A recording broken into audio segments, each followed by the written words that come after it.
This week on episode number 195 of the Convincing Idiots podcast, it's all about fathers this week, Dean. We're going to talk about our favorite fictional dads, our definition of success. Does it tie to fatherhood? You'll just have to stick around and find out. So listen to us. Listen to your dad, and let's start the show. You guys enjoy your whatever that is. All right. Test. What you call it again? Convincing Idiots. Convincing Idiots. Called it ham gravy. I informed them that I sided with the stat man, not just anyone's opinion, the stat man Brian Fisher.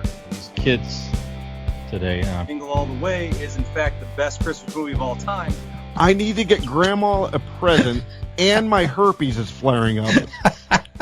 I got it. Mm-hmm. Yo.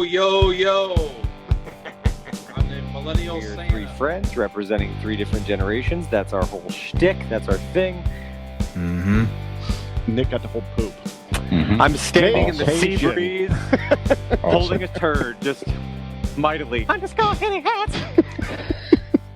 Anyway, on a lighter note, And welcome to the podcast, welcome to the vodcast, welcome to the broadcast. Boys and girls, welcome to the show. This is Convincing Idiots. My name's Dean, the Zennial. Brian Gen X. And again, Nikolai has taken a sabbatical for the summer, so he'll be back in the fall. So until then, Brian, just you and I again.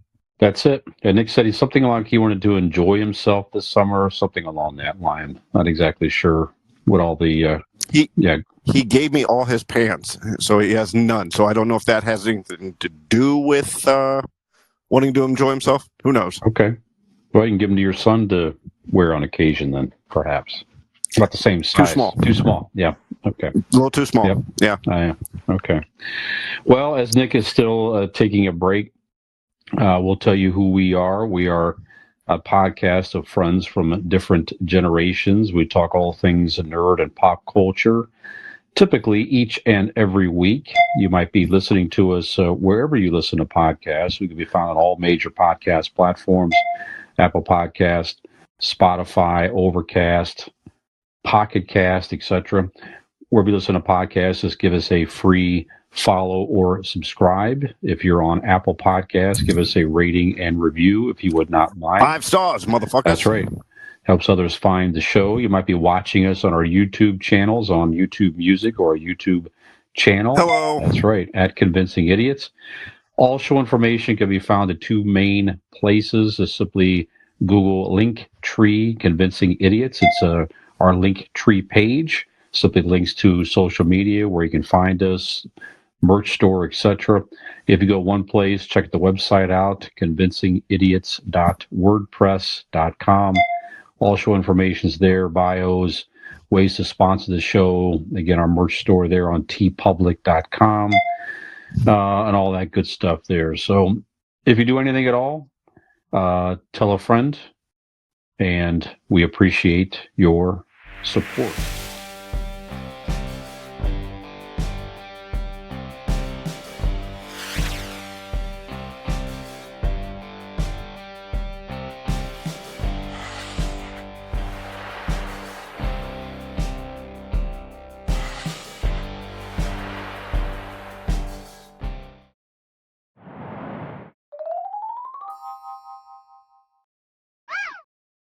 So how you doing, Dean? What's new with you, sir? We took a break last week for a lot of family events and things going on here. So Family what were you events. up to? Yeah. No, brother, I'm golden.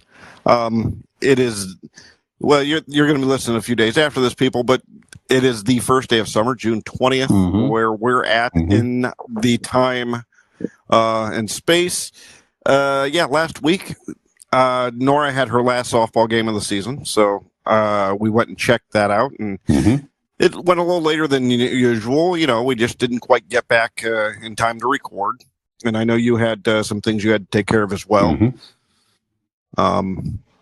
See, what else did I do? We did trivia last night. That was fun. Yes. Past couple weeks, we've done some trivia and showed the world how dumb we really are. That's right. That's fun. That's right. A summer's night, Brian. I got some Cleveland whiskey in my hand. Very talking good. to you. Very good. What could be better? I don't know what else, really. That's a perfect combination. Absolutely. Yep. Oh, yeah. And I got new steps. This happened 2 weeks ago, but got new steps. The back steps, the only entrance we use to the house, were a little rickety. There it may be a fall hazard type situation. So a buddy of mine came over, and a buddy of ours came over, and I handed him tools and drank beer while watched him put the steps together. So that's like one of the pinnacles of manhood is when you can stand around and drink beer and watch people work. I mean, it's really, as a kid, it was like, I'm not interested in this at all. But as you grow up to be a man, there's something to that. It's very manly. And I asked questions, and what a lot of fun was occasionally he'd come into like there was a board section he was trying to get off, and he took the screws out and he's moving them like he's like, I don't know how this is stuck in there. And I'm staring at it, and I go, what about that screw in the middle you missed? And he looks at me, he goes, motherfucker. So I'm like, you know what? I'm going to call that as I took part in the step situation. There you go. It's a win. Now it's a win. We're shooting this on a Thursday past Father's Day. How was your Father's Day, sir? Mine was good. Yeah. I got some the nice Father's Day presents. One really cool. I got some beer and I got some whiskey, and one thing that the kids got me may have had a little help from Megan. It's you open it up and it's a tie. I got the practical what every Father's Day, the old adage, you get your dad a tie for Father's Day. But if you turn it around on the inside of the tie, it's a picture of me with the kids. Very nice. Printed on it. Very nice. It's very cool. Very, very cool.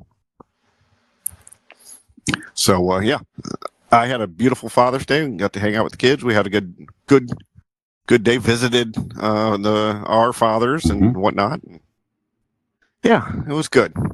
I enjoy the Father's Day. I'm not one to go golfing without, I just, when it's Father's Day, I want to get away from the kids. And no, it's Father's Day. I want to spend time with the kids, have a good time, enjoy them. That's good. That's all about, man. Yep. Yeah. What about you, Brian? What have you been up to? Father's Day and all that. Yeah, Father's Day was nice. I went over to my lovely daughter Peyton's place with her boyfriend Joey was there. Peyton made just a wonderful dinner. She cooked very good steaks on the grill. She made those herself, and then she cooked everything. Actually, she had corn on the cob. We had rolls. We had potato. Very, very good meal, and a nice just hang out and visit with those two and my grandpuppy Callie. So was this a situation where, because somebody that knows what they're doing and other people get to watch them do that specific thing, like me watching John with the steps, did Joey sit back, like a little lump and watch her, really put the work in and do everything the right way? No, he was taking a nap, actually, so he didn't do downstairs. You are helping my case on this Joey situation, motherfucker. But anyways, Peyton wanted to cook. She wanted to prepare the meal. That was part of her gift to me, and she asked me what I want to do, and I said, you know what, I say the same thing every year. I don't need anything. Time. Yep. That's what I want. Time. That's what I want. If you have a little gift, and they got me a little cool gift as like a zombie drink glass from Tiki Underground, cool. With like zombie bikini women on it. So it's pretty cool. Nice. Yes. So very nice. But yeah, just the time was appreciated. We took a nice walk in the evening. Just good. It's just. And then we'll talk more later on this episode, but this will be sort of a Father's Day themed episode. We planned to do this last week before Father's Day, but since we took a break, we're going to do some of that this week. So we'll talk more about that a little bit later. Beyond that, Allie and I continue to look for a house. Let me think about this now. So this is Thursday. So just a lot's happened over the past week, man. So this is Thursday, the 20th of June, as you said. So a week ago tomorrow, so the prior Friday, we listed my place, and I had to contend with, people want to see it, which is great, So then you have to get out of the house. You have to plan to get out, get the dog, you get out of the house, make sure your house looks, decent enough. So we had a few showings on Saturday, even on Father's Day earlier in the day, and Monday, and by then we had a couple of offers and took one. So look at that. Yeah. So there's a pending offer on my place, and then there's I have time to get out. Part of the offer was I have to be able to get out of this place and find a place, and the proposed buyer is being very flexible and working with me, so I greatly appreciate that. So Allie and I just ramped up looking now, of course. So that's our life right now. Look. Drive by places, go to showings. Did you get to add money onto your house, the asking price, because you have 1/3 of the greatest podcast studio in the world? Oh, what's funny is that it did not improve the home value, which one would think it would.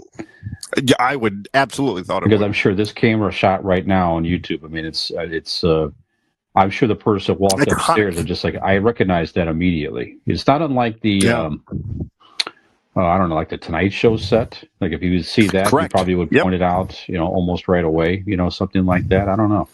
Maybe it's more like I've had people come in here and they do the same. They look back there and go like, "Oh wow, and this is actually for real." I've had people go, "Oh wow, that's all the stuff in the background for when you guys do the show." I'm like, "Yeah, it doesn't come down. Yeah. This is the fucking living room, the corner of the living room." Yeah, maybe it's not. Everything else is an adult situation except this corner. There you go.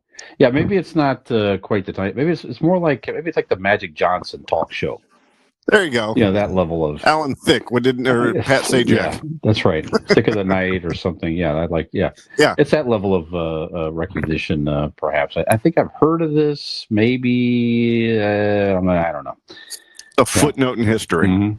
But I did keep the Einstein and the sign up behind me there for showings there. I did do that actually. So if you're listening, if you happen to see the house and you're listening because of that, then here you have it. So see what you missed out on. You know what I mean? So well. But yeah, we made an offer today. It was we didn't get it. So that's okay. I mean, that's just part of house hunting. At least we found a place we liked enough to try to make an offer, and we were in the game. Just didn't work out. So it's disappointing, but you just got to keep at it, man. You just got to, got to stay in the game. It's dead to you, and you got to just move on, man. That's it. That's all I can. That's right.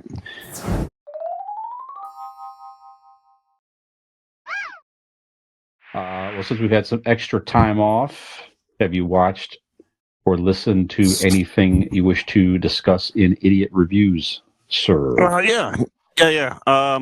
Well, have you? Let's take a moment and talk about the Acolyte. Sure, I'm current. We both watched it. We haven't been on since they had the premiere, or I think that we were, but it was too early. We didn't get to see it yet. But yep, I'm caught up too. We're on episode 4? 4. That was episode 4. Yep. By the time you listen to if it's the Monday, it still hasn't come out. Nope. Episode 5 comes out on a Tuesday at like 8 or something like that. But what do you think? I'm a fan. I like the idea of them. It feels like a good blend of the prequels and the original. You have a lot of the lore. Some people just bitch just to bitch. So, you can't help those people that just want to hate on everything. Right. If you like Star Wars, if you like the mythology of it and the lightsabers and just the whole deal of it, it's a good solid show. You don't get maybe the pop that you would for the other shows because they have iconic characters. You go, oh my god, they're here. Oh, there, look at that. This is giving you a whole new crop of characters, whole new story that you don't know or you can't guess where it's going to go. I'm digging it. Yeah, it's like 100 years or so before the prequels. Is that right? Something like Yeah, that. something like that. Yeah. Okay. Yeah, I'm enjoying it as well. I mean, it's interesting in that you get a different perspective of the Jedi. So you can get this from the just previews and things like that. So we're not really spoiling a bunch here, but it's just like the Jedi are kind of regulating who is using, or at least they're trying to. If you're a Force user, they're trying to regulate you somehow. Like you're not allowed to teach kids the Force, for example. Right. So it's hypocritical. Right. And I like the fact too. There's different people out there besides just the Sith or Jedi who have learned to feel and use the Force. They have their own religions and perspectives and things. Say like the witches, like you said. Yeah.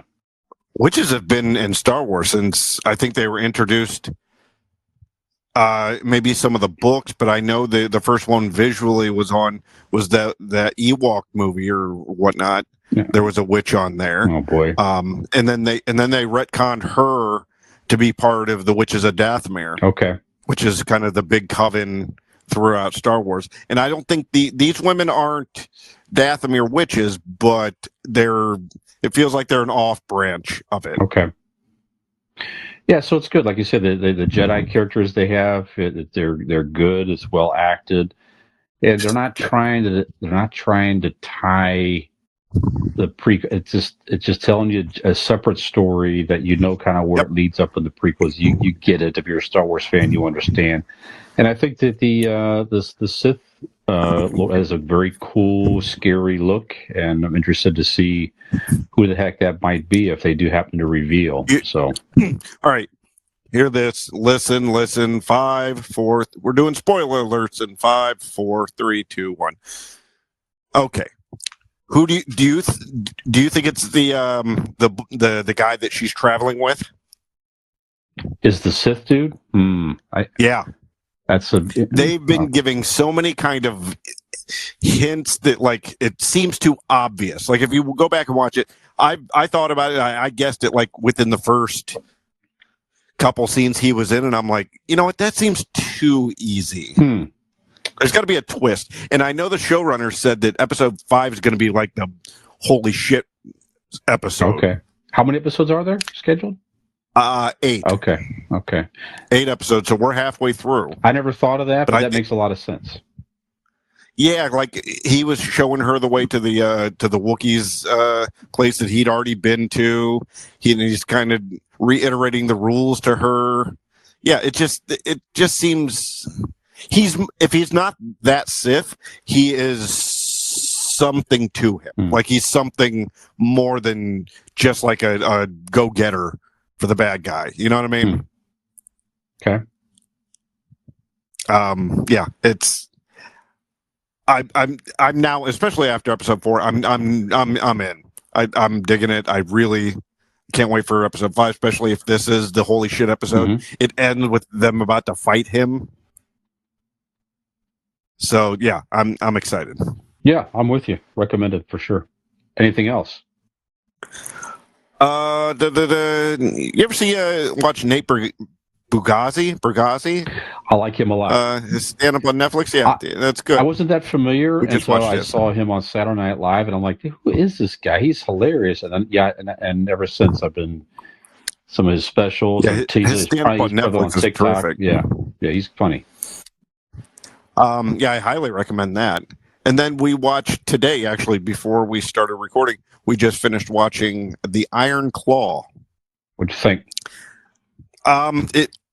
I was a little concerned in the beginning because it started a little slow, and I'm like, I'm a huge wrestling fan, as you know, so it's almost like you're watching it with somebody, Megan, who isn't a wrestling fan, and you're watching it like, please don't be crap. Please don't be crap. You know what I mean? Like you don't want it to reflect badly. So in the first few, the first act was a little slow. I'm like, shit, this is going to be boring. But it picked up. It's a strong, really well acted movie. Yeah. Me being the wrestling fan I already knew the story. So I kind of was able to, point out, this timeline. I know what's going to happen next. And some of the stuff that wouldn't maybe obvious and like of what's coming up, but yeah, it was. I enjoyed it a lot. It was good, very, very better than I thought it would be. Mm-hmm. So yeah, I definitely recommend the Iron Claw. It's now on Max right now. Yep. Yeah, I did not know the story until I watched that movie, and I was just like, "Oh my God, this is so much tragedy in that family." You know, wow. If it wasn't based on a true story, you would go, "Bullshit! Who would have literally this much shit happening to them one after another?" Man. And also the timeline I think it's a little more spread out. Okay. But you have a 2-hour movie, you gotta kind of pack it in. Mm-hmm. So yeah, but the main character, Kevin Von Erich, his sons are now wrestling professionally. Wow. Yep. So yeah, dude lives in Hawaii in a compound in Hawaii with all his family, and it was a wild movie. It was definitely good. I definitely recommend that. Yeah. So that's about it for me for that. That's all I got to recommend. What about you, Brian? Okay. Well, I saw The Acolyte as well, of course. I watched on Netflix newer movie, one of their more popular streaming movies. I watched it like a week or so ago, Hitman. So I've been seeing this advertised on Netflix yet. Glenn Powell, like him a lot. Actually, he's growing on me more as an actor. I've seen him in a few things here of late. But Adria Arjona and Austin Emilio are the main stars in this thing here. It's loosely based on a true story where there was a college professor who did some extra work for the police force, and then he wound up impersonating a hitman working for the police to basically be part of sting operations to arrest people who were trying to hire a hitman and kill someone, right? So he just sort of, he got thrown into that, and then he began to come up with all these different personas. So he would meet with the potential client, have these different disguises and personas. And the actual guy did this. So there was a guy that really did all this stuff here, and he was involved in several arrests. He probably saved lives because, again, people were trying to hire someone to kill somebody, right? But they had a whole twist of the story that was not true. That was interesting here. So he kind of falls in love with a potential client who was thinking about hiring him to kill her husband, and there's some different interesting things that happened there. So it's a good movie. It's rated well and well acted. It's a lot of fun. So go check out Hitman on Netflix. Okay. Yeah. Yeah. Now seeing that Glenn Powell, that I like that dude. Yeah, absolutely. He's going to be in the reboot of The Running Man. Of other things. Then they're going to reboot that movie. He's going to star him. Yeah, he's been in a few things there. But yeah, things I've seen him in lately, very good. It was one. Everybody Wants Some. That's another movie I watched recently with him. It's a few years ago, but it's sort of like, Dazed and Confused is set in the 70s. It's like he did that. Go ahead. Anyone But You with Sydney Sweeney. Okay. On I think it's on Netflix. Very good. Yeah, Everybody Wants Some is sort of the same line of Dazed and Confused, but set in the early 80s, like young guys going to college. And he was in that movie. Okay. Very, very good in that as well. So yeah, check that out. And I started to watch Clipped. So Clipped is a limited series on Hulu. Ed O'Neill plays the former owner Donald Sterling of the LA Clippers, who got into some scandal for racist commentary and behavior and all of that. Lawrence Fishburne is in this, who plays the actual former coach Doc Rivers, who's the coach of the Clippers. It's a very crazy behavior relation. Ed O'Neill is very good. Him and Lawrence Fishburne are fantastic. So if you like those two guys as actors, it's worth the watch right there. But it's a very interesting, maddening type story. So the Sterling wound up getting his ownership taken away from him by the NBA, but he felt he was invulnerable and his behavior just really got to run amok, right? So interesting. It's like one episode a week drops, something like that. So I think it's up to like 4 or 6, something like that now. And I watched the documentary Brats, also on Hulu. This was the documentary about the Brat Pack of the 80s, the young actors, Emilio Estevez and all those guys in the Breakfast Club. It's just a documentary of how they got the name, about how they got their careers going, how that tagline impacted their careers. The interviews, most of them are interviewed now, including the journalist who came up with that name on a whim. It's pretty good. If you're a fan of those movies and that era. So it's a documentary. Right? It's like an hour and a half or so. It's a good watch. And one of the former Brat Pack made the documentary, and it is I can picture him. I can tell you in 1 second here. I meant to have it queued up here. I apologize here. Brat's documentary. It was Andrew McCarthy made the documentary. Okay. So, so he goes around and interviews people and everything else. So it's good if you like those movies or John Hughes, movie fan or something like that. It's an interesting watch.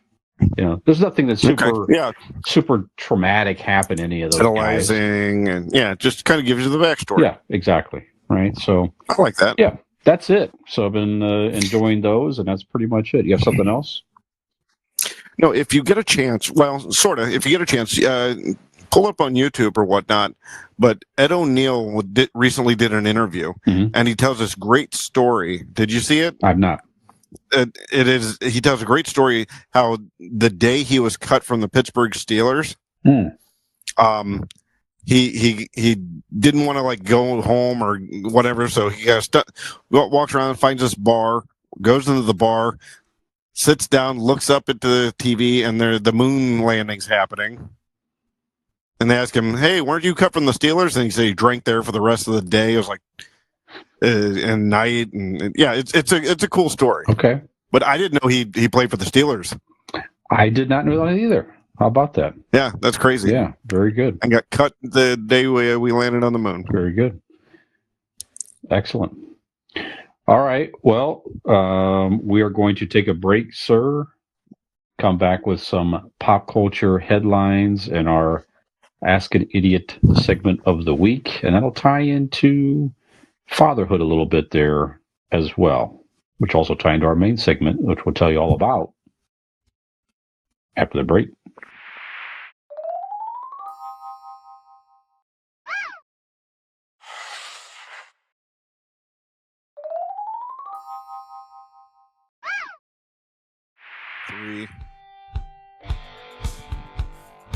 All right, welcome back to Convincing Idiots, episode number 195, segment 2.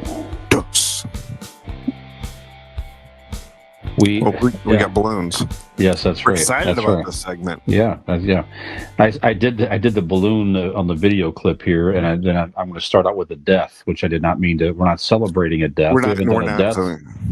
No, we are not. We've got a few to mention. Well, I don't know what the few that you have, but one that I saw today, pretty well-known, esteemed actor has passed away at aged 88. Donald Sutherland passed away today. Yeah. So a lot of stuff, man. Very good actor. He was known for certainly the MASH movie, which spawned the excellent television series Clute, Hunger Games. He was in a lot of stuff, man. The Invasion of the Body Snatchers. He did a very good version of that in the 70s. He had a fun cameo in Animal House. He was in all kinds of stuff here. So thoughts on Donald Sutherland, sir? I know you were a fan of some of his stuff at the very least. Sure, absolutely. I mean, first and foremost, he gave us Kiefer Sutherland. So that's true. Happy Father's Day to him for giving us Kiefer Sutherland. Mm-hmm. But I think you said it best. He's iconic. 88 years old, hell of a career. I mean, some of the most iconic roles he had done. Like you said, MASH, probably one of his most famous. I think Donald Sutherland might be one of those people that you recognize or know him depending on your age. Sure. Yep. You know him from something, probably. Yep. You know him from something. Commercial. He's done voiceovers that you probably didn't even realize. Yeah, he did so much. What a great career. Great actor. Yeah, it's 88 years old. I mean, we should all be so lucky.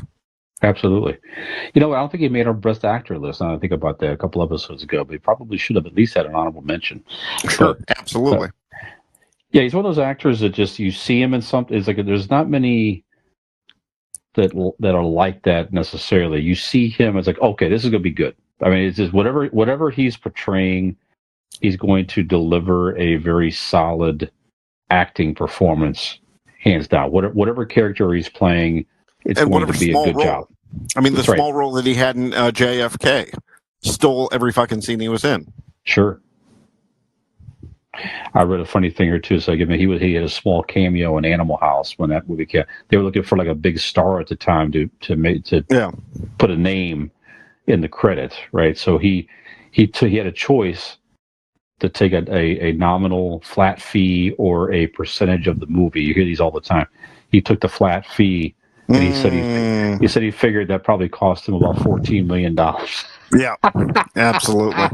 Well, he was great in that role as the professor. But anyway, well, rest in peace, Donald Sutherland. Again, a lot of great performances, and we definitely did enjoy your work, and will continue to do so as we watch through the older movies and so forth.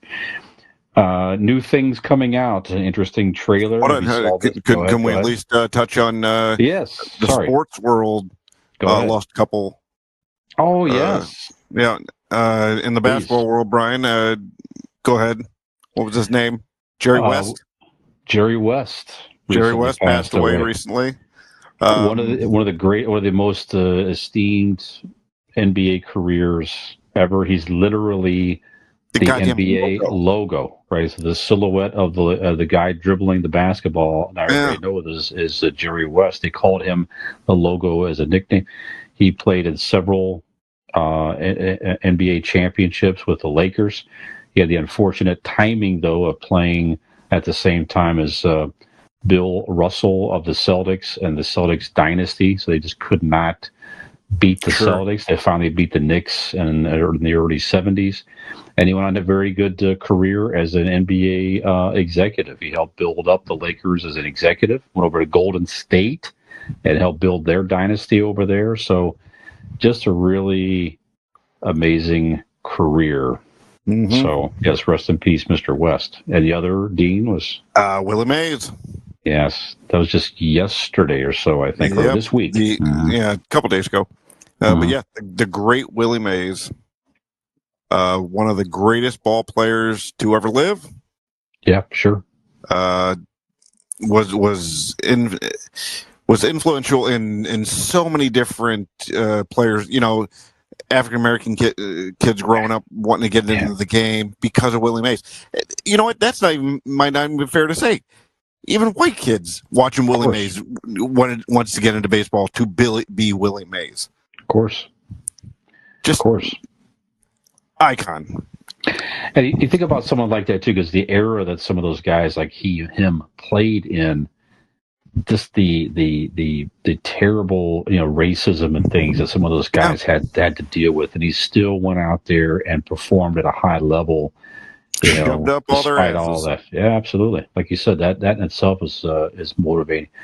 And he had one of the greatest catches against our Cleveland Indians. That's right, in the '54 World Series for the Giants. Caught the basket catch over his shoulder or something. And it is to Cleveland fans, it is known as the catch.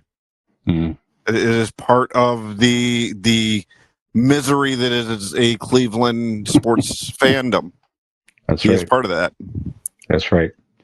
Yeah, amazing career.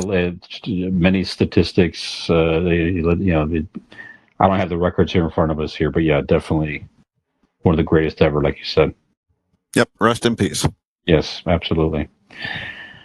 Teaser trailer came out today, Dean. The Penguin. I don't know if you've seen the Penguin teaser. I Check saw some that out. pictures. I have yet to see the actual trailer.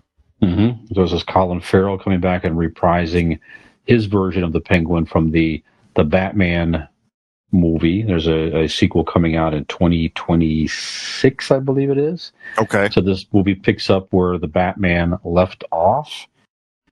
Man, I tell you what, man, the makeup here is it's just when you see Colin Farrell made up as the Penguin, it just really continues to be amazing makeup work and solid acting by him too. You would never know it was him. So it looks like a gangster type, movie where he's trying to rise to power, something like that. So, but it looks good. It looks good. Okay. You don't need. I mean, well, we'll see. I shouldn't say you don't need. This will be interesting to see because certainly the other products have tried to make movies without the main hero. So certainly we've had like the Sony movies, as we know, try to make movies with the Spider-Man villains, and Spider-Man is not in the movies, which some people like, and I could not care less. And certainly this is a movie that's not. It's the same universe as the Batman, but the Batman is not. It's not the focus. I think the problem with this might be is that it's the villain that you saw with the Batman in the other film.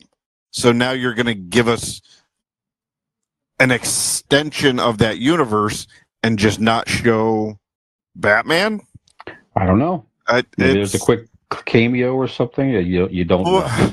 I don't know. It's risky. That's all I'm saying. I haven't seen the trailer, so I won't comment fully on it, but it's fucking risky. Yeah. It's failed so many times. Mm-hmm. I know Colin Farrell's a hell of an actor, and the character's great, but is it enough to hold a whole movie without Batman? We'll see. We'll see. So this will start on debuts on Max. It's a limited series in September. Well, that's the thing is that it may be like this incredible movies. Or you know what? I'm going to liken it to The Last Jedi. Okay. Mm-hmm. The Last Jedi. If you watch that and it wasn't about the Skywalker saga, it would have been a fantastic movie. But instead, you shit on it and the Skywalker saga in it and ruin it because of that. But if it would have been alone, beautiful cinematography, it was a fun story. If it was its own Star Wars movie, a standalone, it would have been great.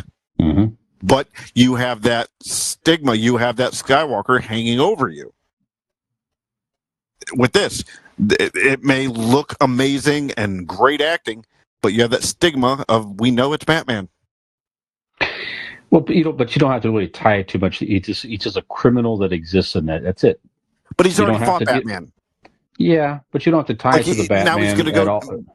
Well, that's going to be the shitty part. If you don't tie it to Batman, people are going to want you to because he was already a character fighting Batman.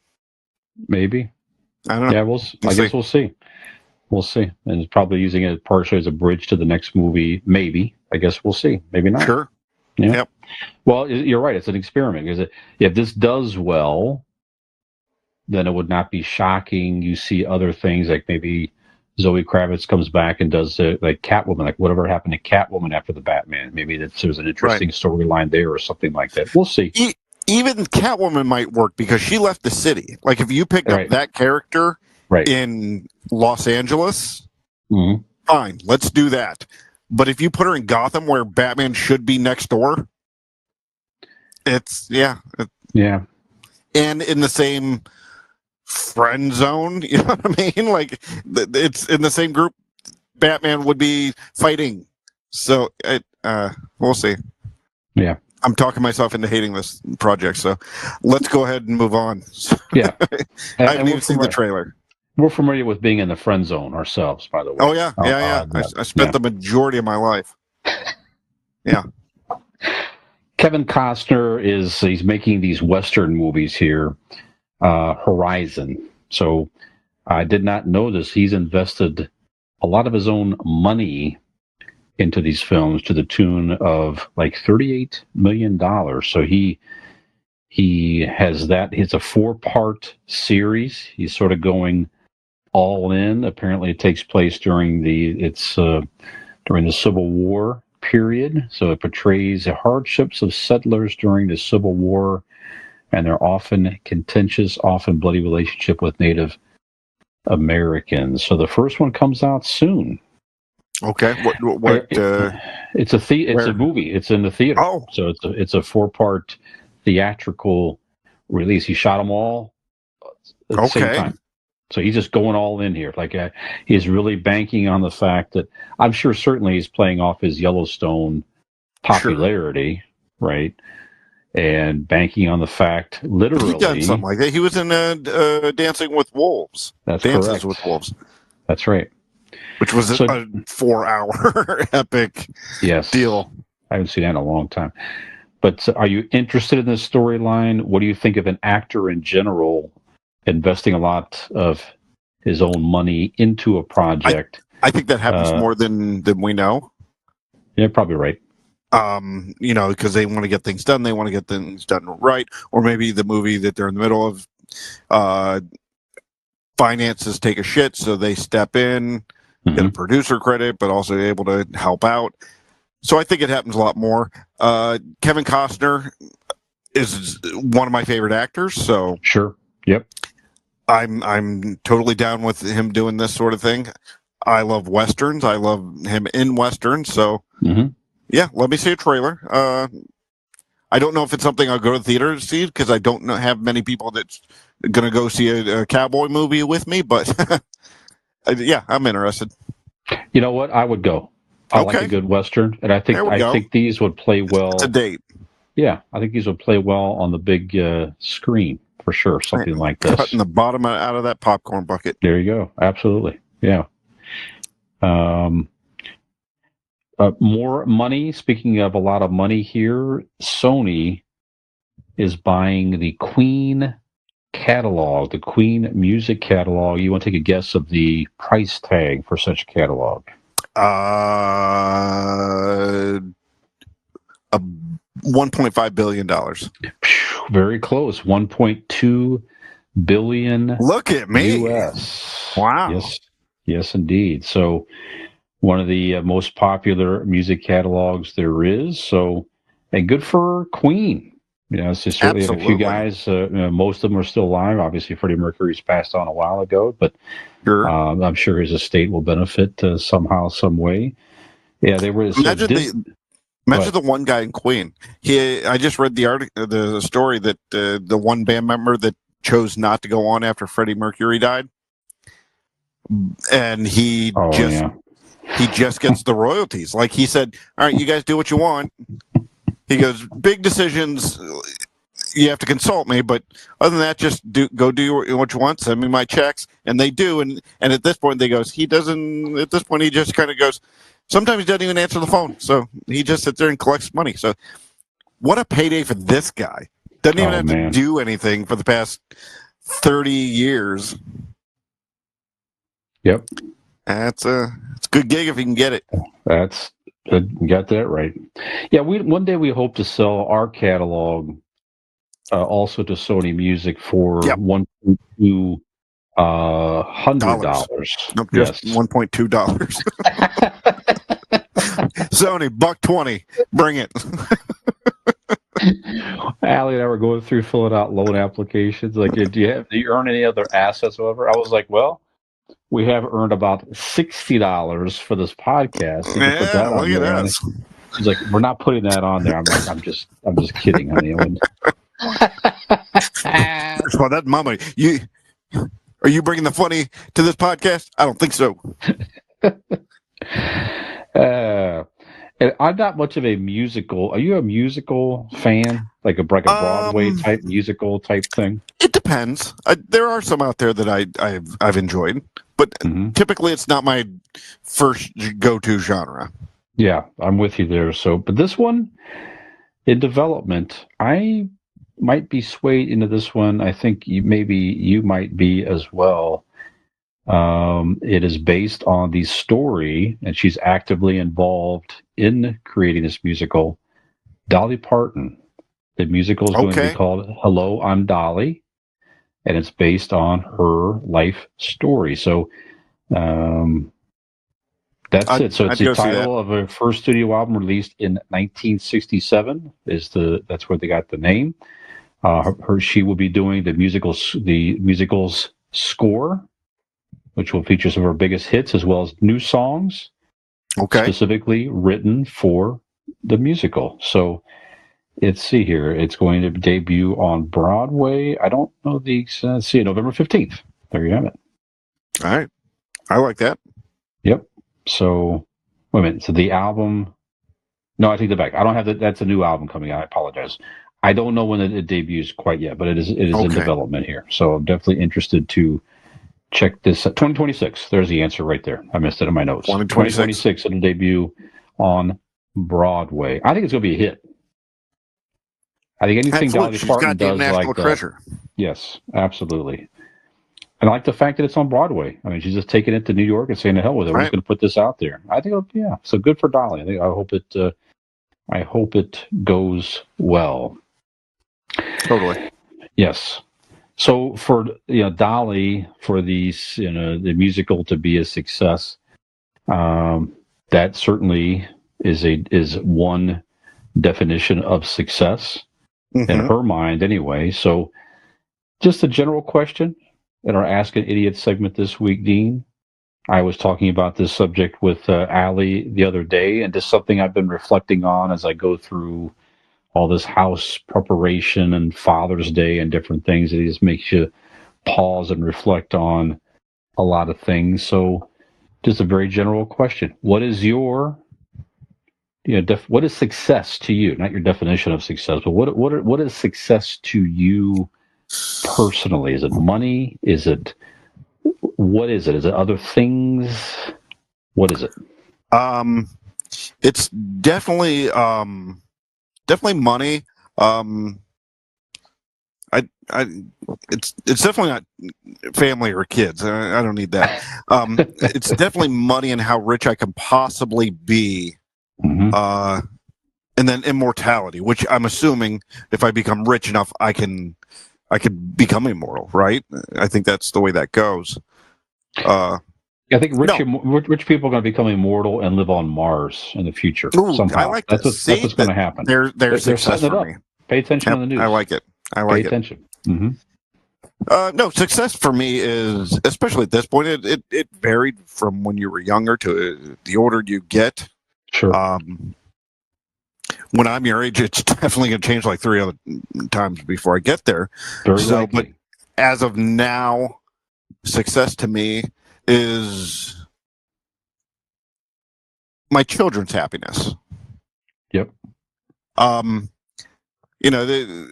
like to see, I like them to experience things and watch them just live life and being happy in that. I feel like I've done my job. Your kids in general, I always tell my son, I say, son, you are here to replace me. You are my replacement on this earth. And just like anything you do, you should leave wherever you're doing, whatever place you're at, you should leave it better than what you found it. So I need you to be better than me. I need you to be a better person, a better human being than I am. So I need to leave this place better than when I found it. And making you a good man and a better man than me, I will have succeeded. Sure. So my success is his success. If that makes sense. Yeah, absolutely. Yeah, I have similar thoughts with certainly with boobs. Go ahead. Yeah. Boobs should also be just an answer and everything. That's a definition of success in some ways. Sure. Juicy titties, then your success. That's a strong argument. Yeah. Thank you. Solid. Yeah, I'm with you in many respects with a lot of that. So yes, certainly same sentiments with Peyton. I'm over there last Sunday, and you just take it in, and you'll get there someday where it is still it's nice, but it's still a little strange for me where you're going to the residence of your kid, right? You know what I'm saying? So it's just like you're a guest. You're a guest in your kid's house. You know what I mean? Right. And but that in itself is a definition of success for both his parents, I'm sure, and us. So that Peyton's doing well. I mean, she's thriving in her job, doing well. She's taking on new responsibilities. She just seems happy there. They're building a life together. It's just good, and it's just I'm listening to her kind of navigating, complaining about workplace dumb drama, just like this is happening or that's happening. And she's just kind of figuring out how to deal with it, trying to figure out how to maybe ask for a raise. It's just all these normal things of an adult that you go through. And she's just, not asking me what to do. She's just sort of just talking through it and just trying to figure it out. You know what I mean? So it's just good. So you're right. That is as a parent, I'm sure most parents would say the same thing. If your kid is happy and successful, that is certainly a definition of success. I used to think it was stuff. You know what I mean? As a kid, you probably maybe thought similar. Right. The nicer the car, the nicer the house, the bigger the bank account. That was a definition of success. And that's true in some respects, maybe. Sure. Depends on what your definition. But that's sort of changed over time, man. It's just if you could support yourself and you have the ability and you keep a roof over your head and loved ones' heads, and that's certainly a definition of success, to be able to find a great partner. I know you're very thankful for that as well. Is very, that in itself is a huge success in life, and friendships. I've been blessed that I had friends for many years, including yourself, where it's like, if I needed to talk to somebody about whatever, someone would talk. I would be able to reach out, as you could too, I know, and just say, hey, I need to talk. Absolutely. I need to talk. I want to go out for a beer and just chill. I need some time. Someone would go. You have someone around you who would be able to be there for you. I remember a couple of times you've dropped everything and gone to have that chat with me at a bar. Sure. Absolutely. Yeah, so good stuff. Good stuff. So and his house, just again, it's the fact of it's scary to, sell this place and move on. This house has been in my family for over 80 years. It's going to be very strange to eventually leave it whenever that happens here, but I'm also excited for the opportunity with, Allie and I to have our own thing, build our own next chapter and all that. And that's also, certainly a definition of success. Absolutely. Yeah. I always found I always found it to be at least a feeling of success when you save money. And what better way to save money than with Blake Insurance? Of course. Because Blake Insurance is an Erie insurance agency located right here in Barberton, Ohio. They provide auto, home, renters, and business insurance with honesty, decency, and affordability. Erie Insurance is above all else in service. You want to call 234-571-5359 or let me repeat that last fucking 234-571-5359 or visit BlakeInsuranceLLC.com for your free 5-minute quote today, and tell him that you would like to be successful in saving money. Mm-hmm. That's a good thing. A definition of success is not a smooth promo read. Yeah, no shit, right? One more thing. If my dad was still around, he would say my beard is a success in some respects. Sure, I think. Sure. Yeah, Dad always had a beard, and he would be. There's one thing he was proud of me would be like, your beard's pretty good, kid. Yeah, that's it. No, very good stuff. And if you're listening or watching, I'm interested to hear, what are your definitions? What are your personal feelings of success out there? Let us know in the comments below. That's right. That's right. We know Brazil is listening to us on a weekly basis. That's one definition of success. But I mean, their success is just living in Brazil, right? Well, that might be pretty country. Good. Yeah, I'm sure it's pretty good. Yes, absolutely. All right, well, we're going to take another break here, Dean, and we're going to come back with our main segment this evening. Again, tying into Father's Day thoughts. We're going to talk about, we've done some of our favorite fictional mother characters in TV and movies, but we haven't done fictional dads, at least that we could find anyway. If we can find it, it's been so long ago, and you fucking haven't listened to it probably. Correct. Anyway, so it's new to you. And we're going to bring that to you after the break.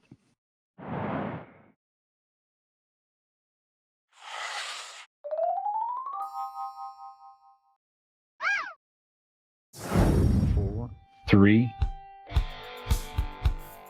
Welcome back to Convincing Idiots, episode 195, segment 3. You just got to listen to the lovely whatever that was, and we're back. So, Brian, with Father's Day just behind us in our rear view mirror, we would like to, you and I, we would like to celebrate some of our favorite motherfuckers. That's literally. Right. So, we wanted to, our favorite fictional dads out there, whether it be movies, TVs, could be comic books, could be a goddamn song about the dad. Not that the sad one, the Cats in the Cradle, because that guy wasn't a good father. I don't know why anybody would fucking pick him anyways. So, with that said, let's get on to our Mount Rushmore of fictional dads. Yep. Yeah. Thought that'd go smoother. Fuck it. Let's do it. All right, Brian, let's start you on number one on your Mount Rushmore. Who do you have? I want to give you Gomez Addams. Good. The Addams family, right? Very good. It was like, well, just what do you? It's crazy. It was kind of a weird. But think about the show. You haven't watched the show lately, but even the movies, the way he's portrayed, he was a good dad. He was again super loving and passionate to Morticia. So as a kid, you're going to see your parents overly affectionate and all that, but still, I mean, he clearly loves their mother. He's completely faithful to her. He supports the kids doing their own thing. They're just weird kids. Supports that. He listens. He's funny. He talks to them. I mean, think about all the qualities of the Gomez Addams, man. And he was portrayed nicely also in the Wednesday series on Netflix as a loving father as well. So go ahead, Dean.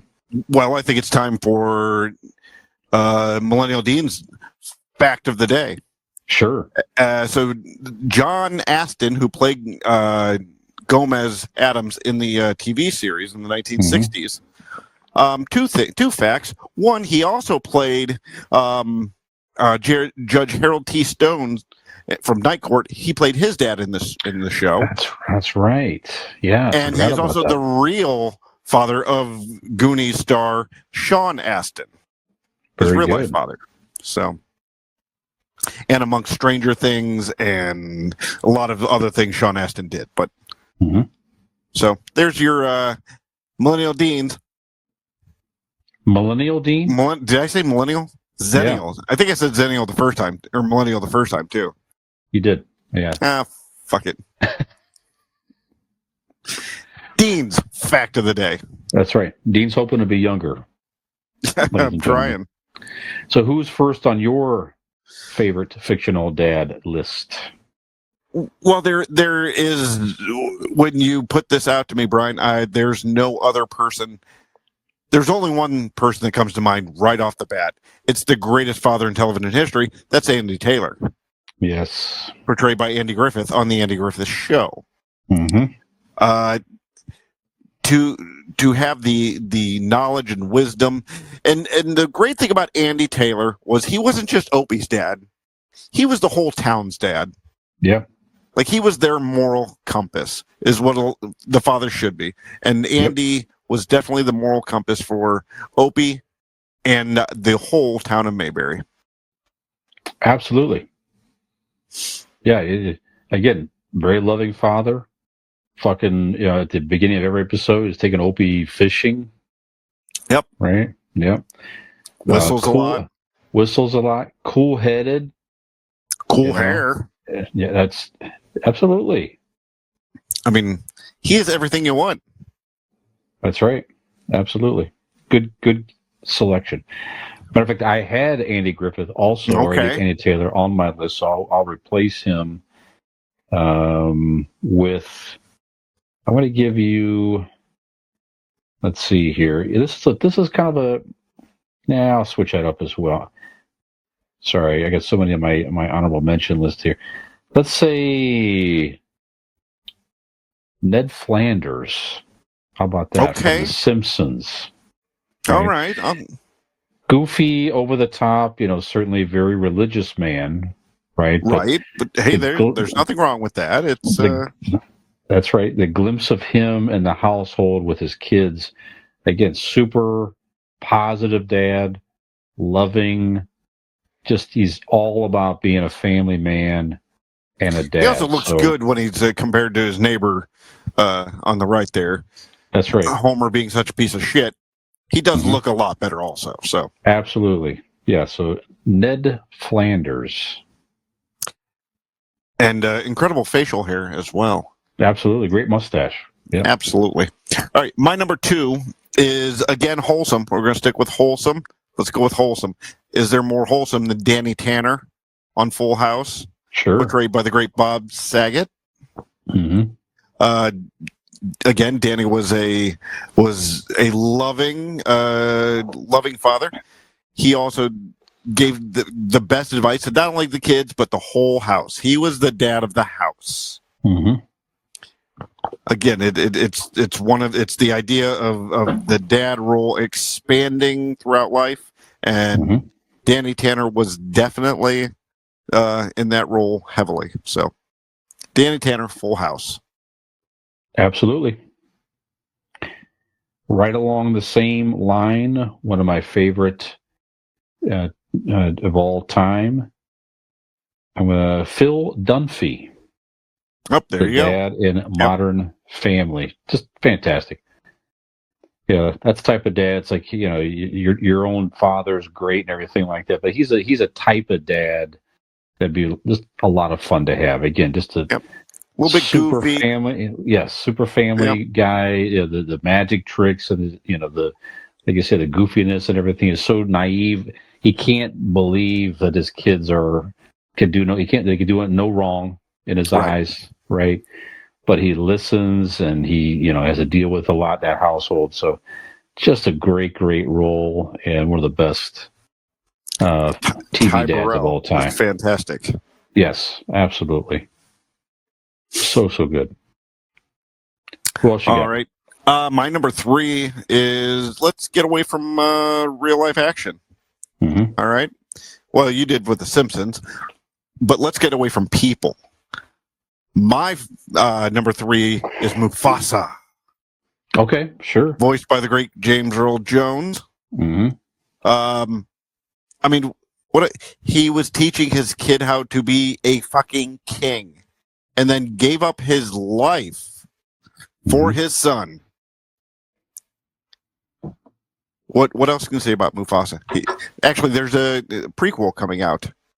A Mufasa prequel shows him growing up now. So okay, yeah, Mufasa is my number 3.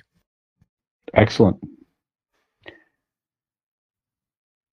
Talked about him in our favorite couples episode recently. Johnny Rose from Schitt's Creek, played by the great Eugene Levy. Very nice. Just a great dad. He was a very loving and supporting husband, and just a great dad on that show. He was sort of awkward with it, like he was away. I mean, certainly one of the premises is he was a rich guy working. He was away all the time. And here's an opportunity. They're thrust into this town, and he's trying to work really hard at reconnecting with his kids.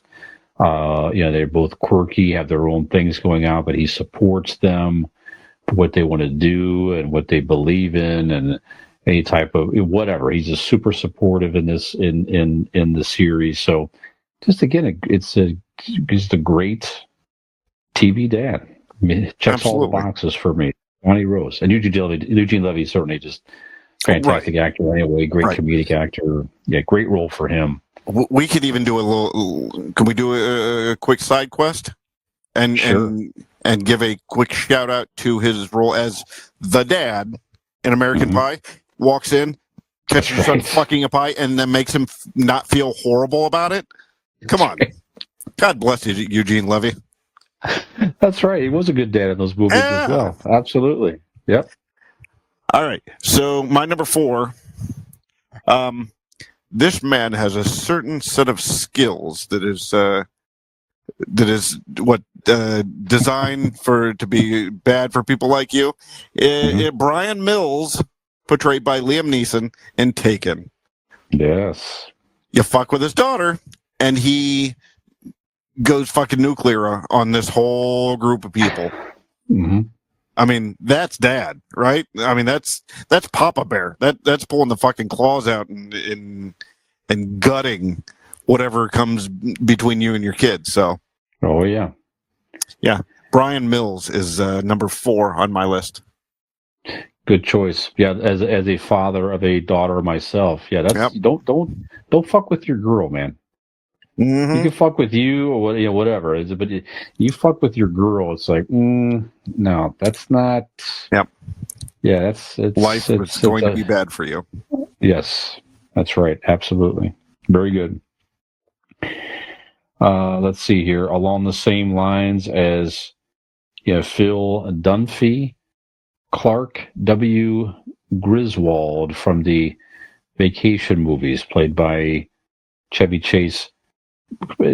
Probably his most famous character that he played, next to maybe Ty Webb and Caddyshack, but certainly it's a long-running series in the Vacation movies. They had 4 of them, I believe, that they had.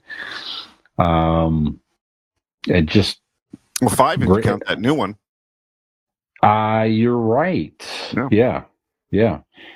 So at the end of the day, all he wanted to do was have a nice time with his family. That's it. We're going to have a nice vacation. We want to have a nice Christmas. That's all nice Vegas he trip. wants.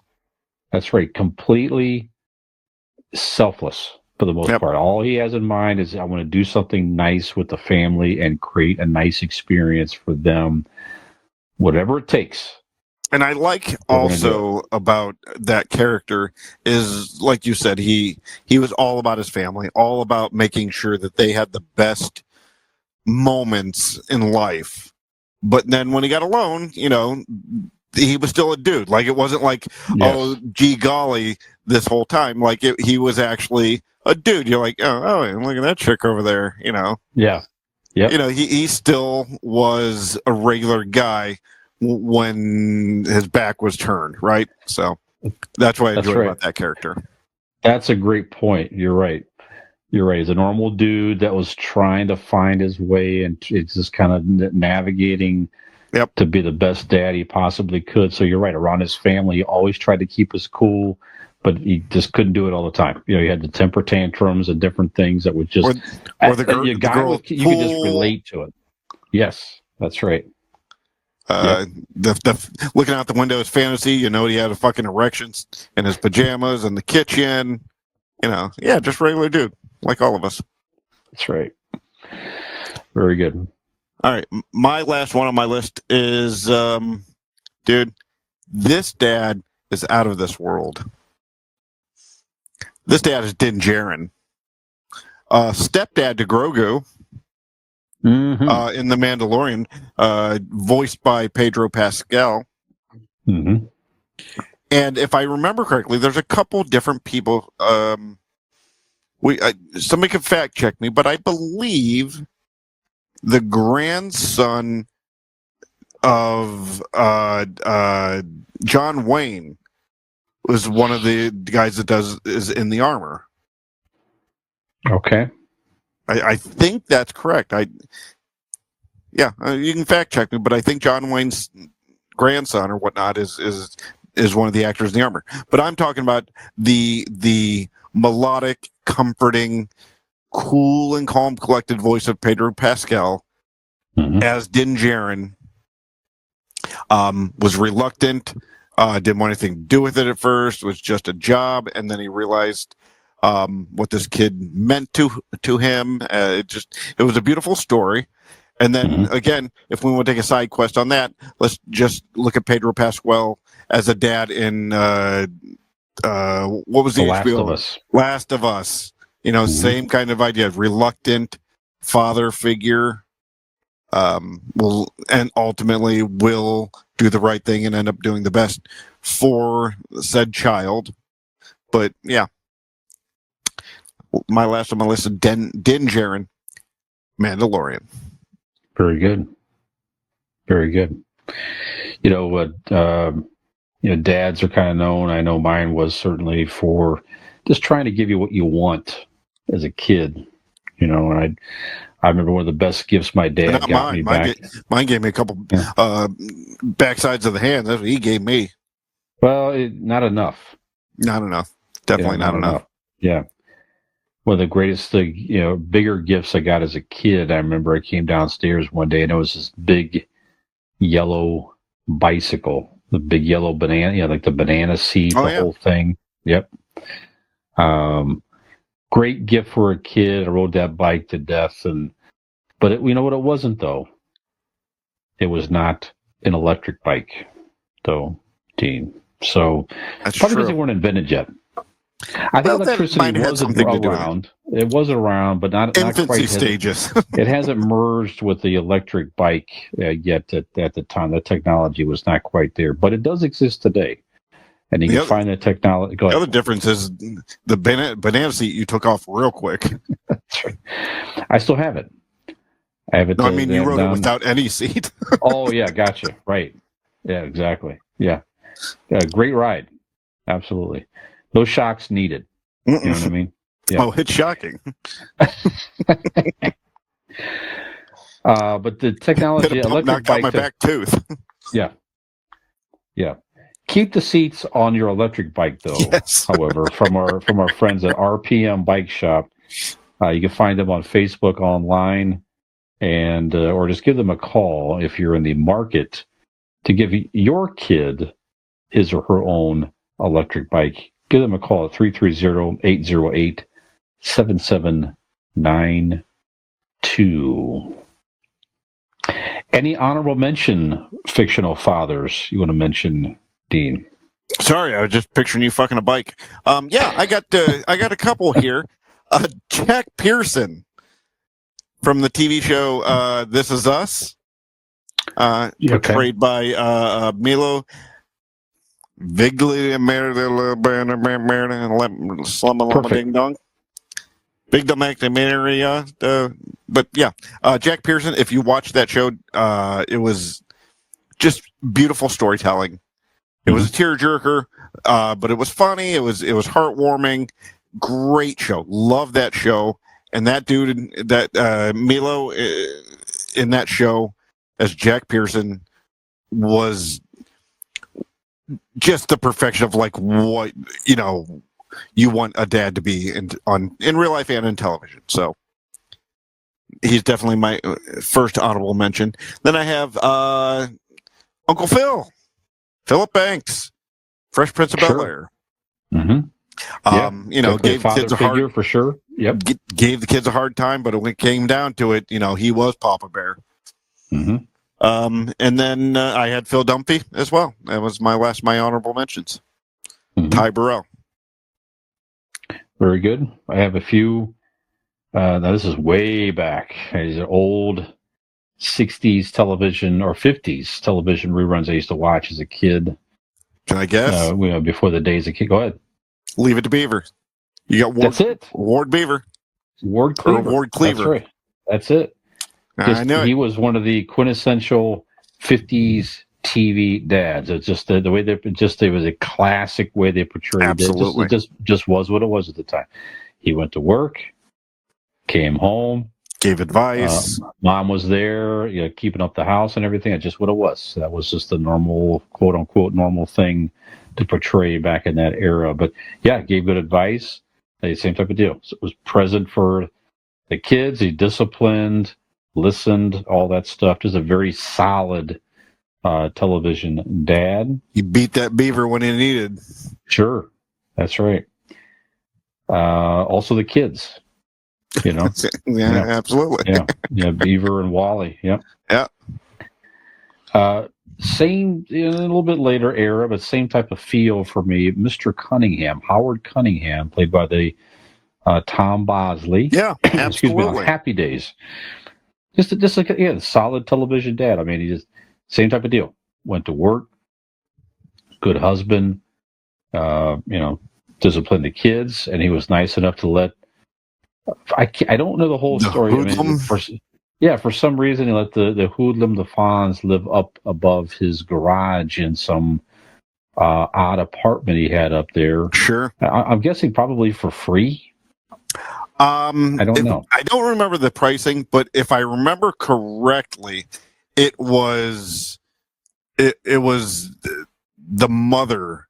She was the one who kind of made it happen because she felt she always had like a love for the Fonz. So Mrs. C, it was her doing, and then he kind of went along with it, but ultimately ended up becoming the father figure for the Fonz as well. That's right. Had the Fonz for dinner. Yep. Yeah. Yep. That's it. Herman, sort of along the same lines as Gomez Adams, same type of character. Loved Lily. Good father, went to work every day, supported the family, listened to Eddie, just super supportive father, goofy, just a great dad. Hank Hill, kind of a rough-edged father, but still loving. So a loving dad. He just wanted the best for his. He was fearful for his son. That was he knew, especially in Texas, how rough life was. And he saw his son that was a little different than the rest of the kids and the rest of people in Texas. And he was accepting, but he was still fearful because he knows what he would have to go through. But also not afraid to call out bullshit either. Right. At the end of the day. Stood up to his mean father. Right. To support his son and wife and everything. So it's a solid TV dad. Mike Brady, another classic television father of the Brady Bunch. That guy that was one of the most chaotic households in television history. You got 6 kids running around there, whatever it was. Right. 3 are yours, 3 are hers. All that craziness going on. Deal with that, and has probably got a naughty boy phone he's carrying around with him. Yeah. Absolutely.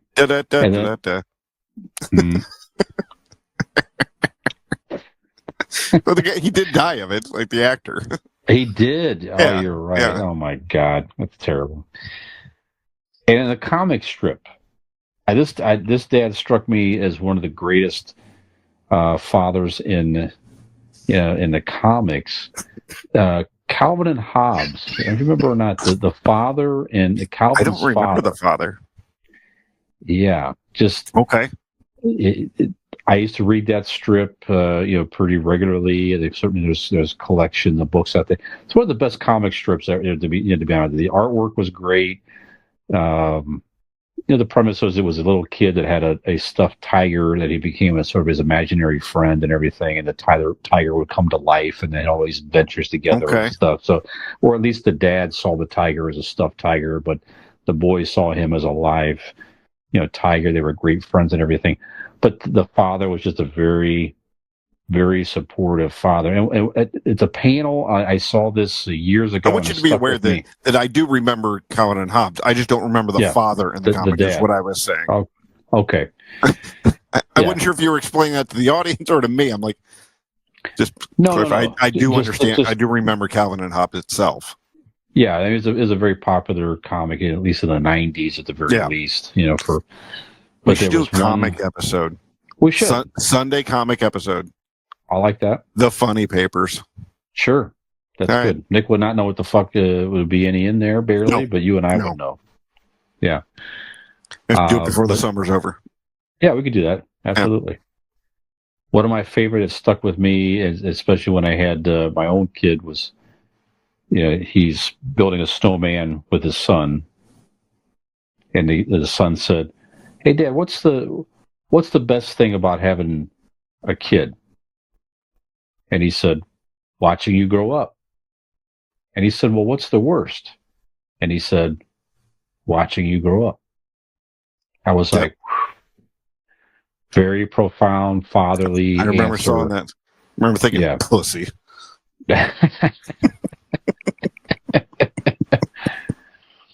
That's what I got. All right. That's what I get. That's a hell of a one to end on, Brian. Absolutely. So, quick question. We've named a lot of TV dads, different types. Mm-hmm. What resonates with you? Like, what do you like to see? And were any of these fictional dads in your time? What resonated with? What makes a good fictional dad? For one, I guess. And did any resonate with you? Any qualities from any that you watched as a kid resonate with you? Where, whether you thought about it or not, stuck with you as you had your own. Oh, sure. Son. I'll tell you what, he was the first on my my honorable mentions, but Jack Pearson, that show, what they did there, the parents were not afraid to stop and go, "I am wrong, and let me explain to you the situation, why I was wrong, what I did, why I did it." And I've taken that into my own fathering. Sometimes you snap and yell or you're snarky, or you know what I mean, just something that, like, you could have handled it better. I think I do quite the good job. It's not immediate. I have to cool down and gather my thoughts, but when I do, I like to pride myself on going in there and sitting down and explaining to him, "Hey, I'm sorry, I fucked up, and let me explain to you what." And I'll say, "Do you know why?" And a lot of times, preteen boy, I don't know. No, do you understand what I did wrong and why it was wrong? And if not, let me explain to you. And that's one of the things I've learned to do as a father, is explain my mistakes, and not just go, because that's the reasoning. No, I fuck up, I'm going to own it, because I need you to learn how to do that as an adult as well, because not enough of us do that. So learn from the top, I guess.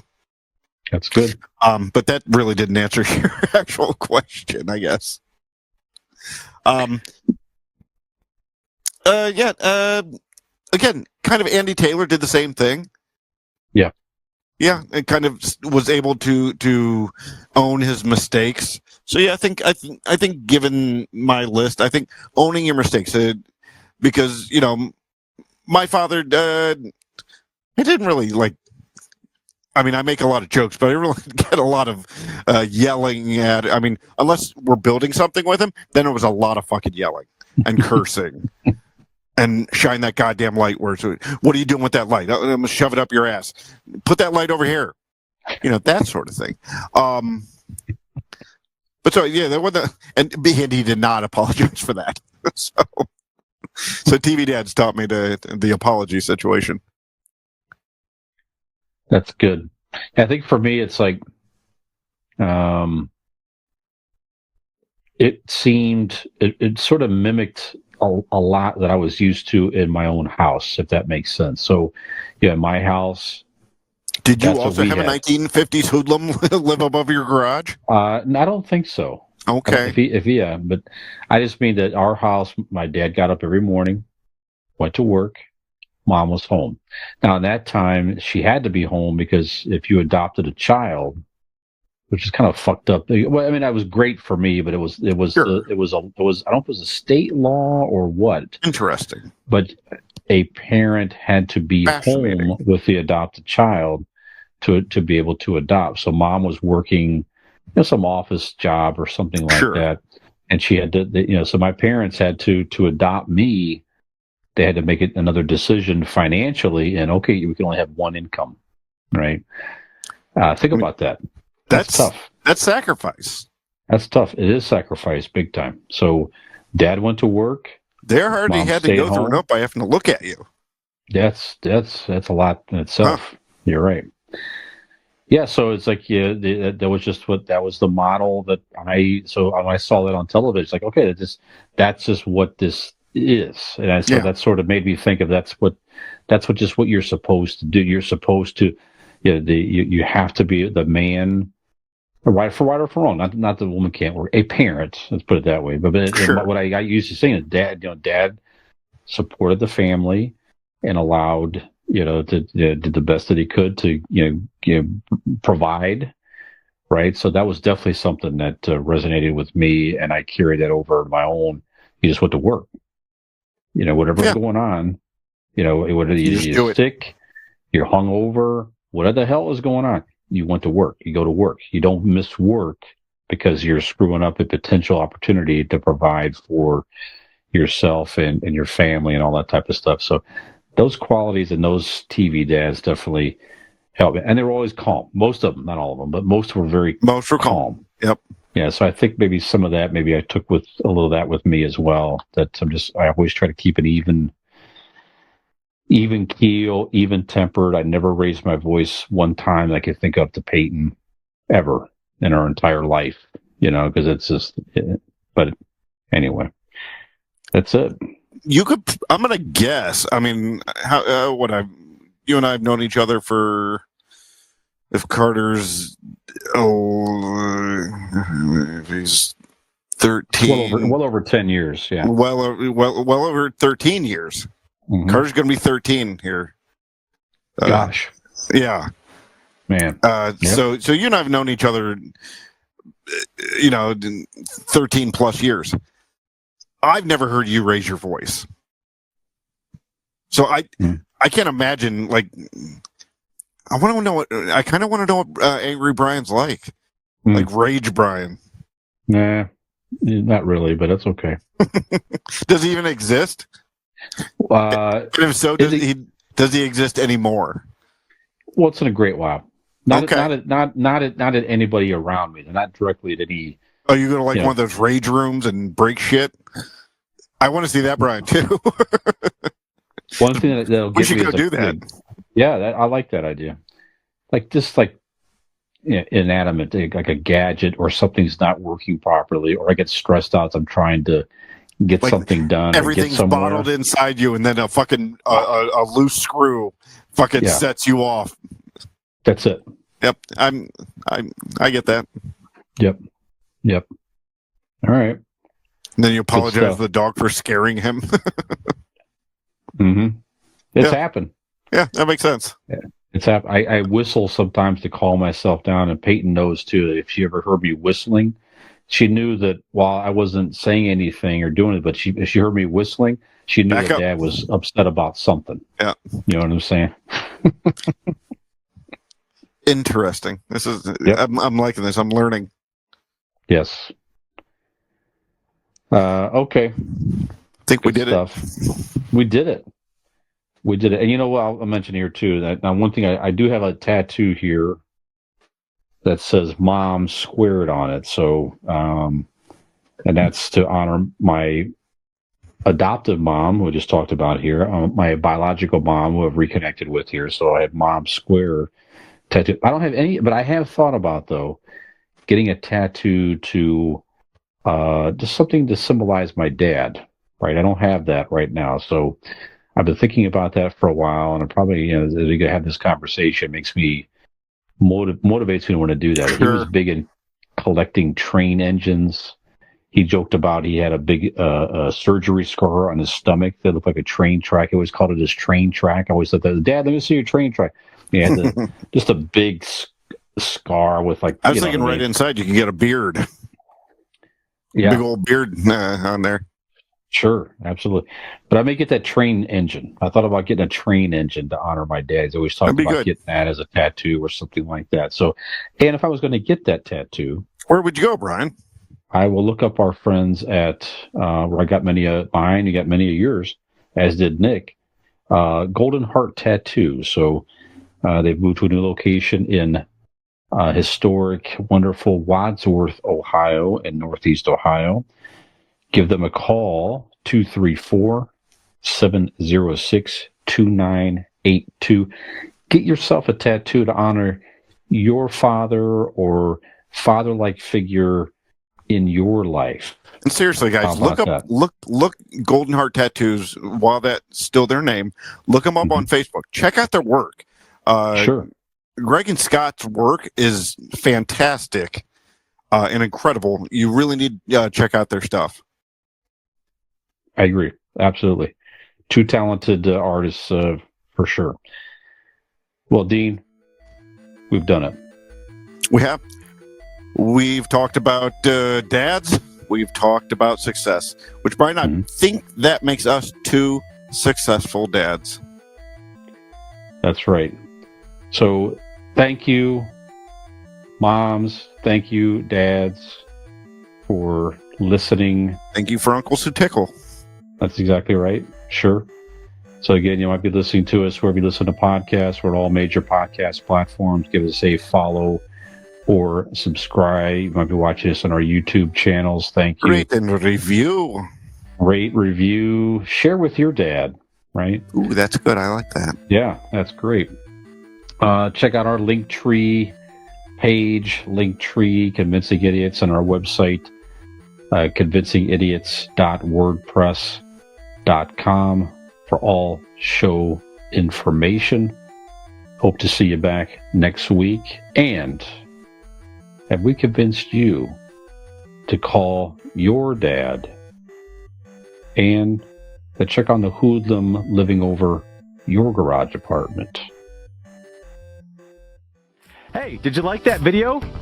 You know you did, and we know you did. So stop screwing around and go like that video, subscribe to our channel, and join us for some more.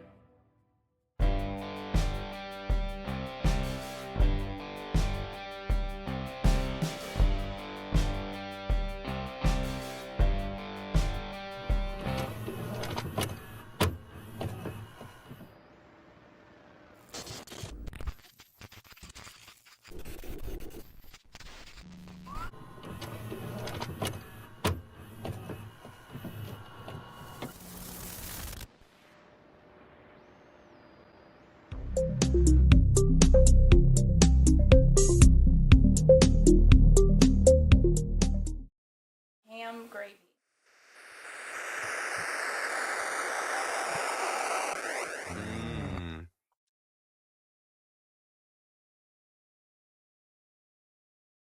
I like that.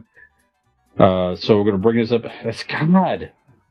I'm just so fucking awkward to take the Dude, I can't say shit. I've been bumbling everything today. Yeah. No. First of all, the word success is not easy to say for me. I don't know why. It's never been easy for me to say. And I've had to say it a lot in this episode.